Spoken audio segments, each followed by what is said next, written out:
গত বৃহস্পতিবার 5ই জুন বিশ্ব পরিবেশ দিবস হিসেবে পালিত হল। এই উপলক্ষে চারাগাছ নিয়ে ঘাটালের কুশপাতা থেকে ১৫ কিলোমিটার সাইকেল চালিয়ে পণ্ডিত ঈশ্বরচন্দ্র বিদ্যাসাগরের জন্মস্থান বীরসিংহ গ্রামে গাছ লাগাতে পৌঁছলেন ঘাটালের মহকুমা শাসক সুমন বিশ্বাস সহ বিভিন্ন সংগঠনের সদস্যরা।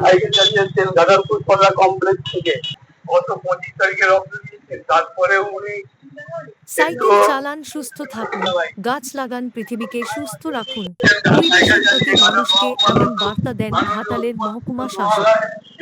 দেখতে থাকুন বিপ্লবী সংবাদ দর্পণ ডিজিটাল মিডিয়া পেজ। আমরা আজকে যাচ্ছি ঘাটাল কুশপাতা থেকে বীরসিংহ বিদ্যাসাগর জন্মস্থান সাইকেল চালিয়ে 15 কিলোমিটার।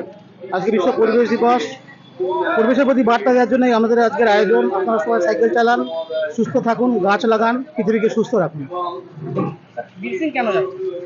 বীরসিংহ আমাদের ঈশ্বরচন্দ্র বিদ্যাসাগরের জন্মস্থান, পবিত্র ভূমি, এই জন্য বীরসিংহ যাচ্ছে গাছ লাগানোর জন্য। কি বার্তা দেবেন স্যার?